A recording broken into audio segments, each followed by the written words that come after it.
निशान पर बटन दबाकर आप उनको कामयाब करिए। मेरी इज्जतदार माँ और बहनों, बुजुर्गों, मजलिस इत्तेहाद मुस्लिमीन,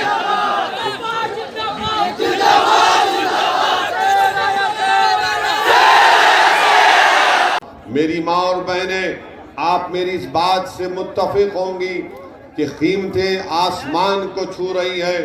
पेट्रोल और डीजल की कीमतें इतनी बढ़ चुकी हैं कि आज गरीब को अपने घर में उसको उसके खाने में, बच्चों की स्कूल की फीस अदा करने में बहुत परेशानी हो रही है।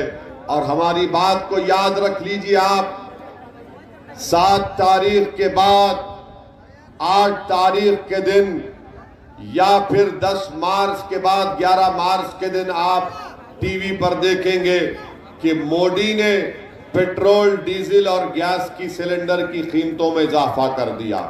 इसके लिए आप तैयार हो जाइए, क्योंकि उत्तर प्रदेश के चुनाव हैं। नरेंद्र मोदी जनता की नाराजगी नहीं मोलना चाहते हैं, इसीलिए जैसे चुनाव हो जाएंगे उत्तर प्रदेश के, मोदी सरकार गरीबों की कमर तोड़ने वाले इक़दाम करेगी। हम आपसे अपील कर रहे हैं कि ये गरीब विरोधी सरकार है जो गरीबों को तकालीफ पहुंचा रही है। और हम आपसे अपील कर रहे हैं कि 7 तारीख के दिन आप मजलिस के उम्मीदवार प्रत्याशियों को और जन अधिकार पार्टी के प्रत्याशी को कामयाब करिए। आप जानते हैं कि, और दूसरी बात यह कि आप जानते हैं कि 5 साल से बीजेपी को सत्ता मिली उत्तर प्रदेश में, मगर बीजेपी ने उत्तर प्रदेश के गरीबों के लिए कुछ नहीं किया। विकास के नाम पर उत्तर प्रदेश में विनाश किया। नौजवानों को, युवाओं से वादा किया था कि 70 लाख नौकरियां दी जाएंगी, मगर वो झूठा साबित हुआ।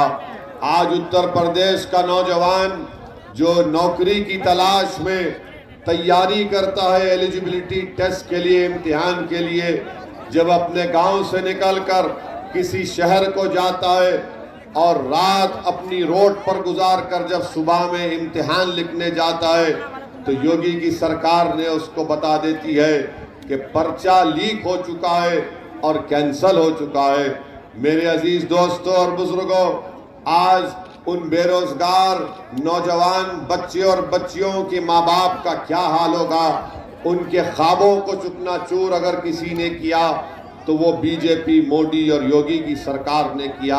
मेरी माँ और बहनें, आप मेरी इस बात से मुत्तफिक होंगी कि कीमतें आसमान को छू रही हैं।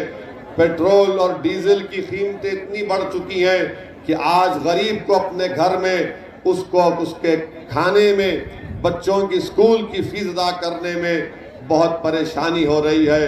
और हमारी बात को याद रख लीजिए आप, 7 तारीख के बाद 8 तारीख के दिन या फिर 10 मार्च के बाद 11 मार्च के दिन आप टीवी पर देखेंगे कि मोदी ने पेट्रोल, डीजल और गैस की सिलेंडर की कीमतों में इजाफा कर दिया।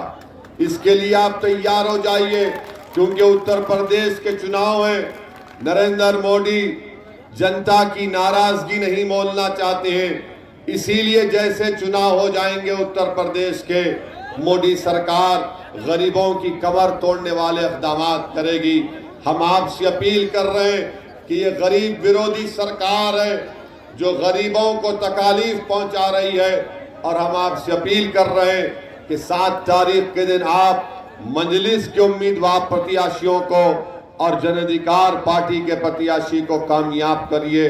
आप जानते हैं कि कोविड के दौरान में मोदी और योगी की सरकार गरीबों के दरमियान में नजर नहीं आई।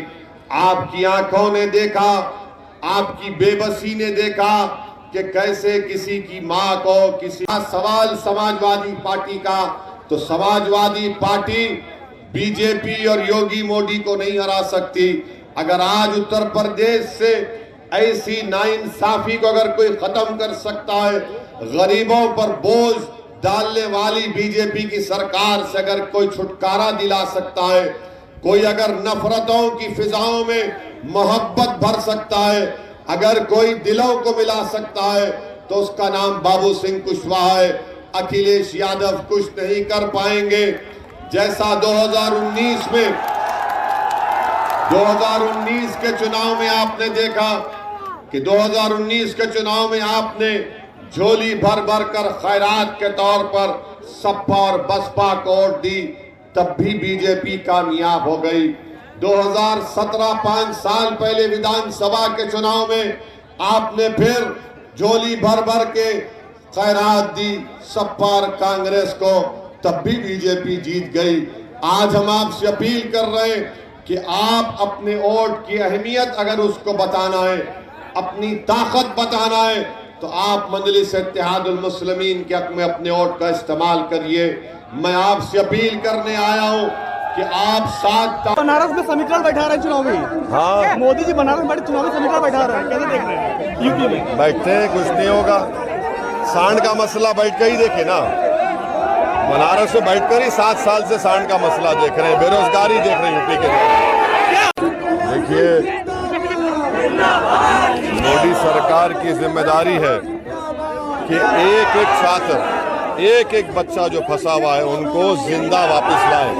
वो ये सब ना करें कि उतर रहे हैं फूल कदरे। आज बच्चे बहुत परेशान हैं, उससे ज़्यादा उनके माँ बाप परेशान हैं, परिवार बहुत फिक्रमंद है। तो हम ये चाहेंगे कि बजाय एक पीआर के तौर पर उसको इस्तेमाल ना करें, बल्कि एक एक छात्र को सेफ्टी के साथ भारत में उनके माँ बाप तक पहुँचाएं। मोदी जी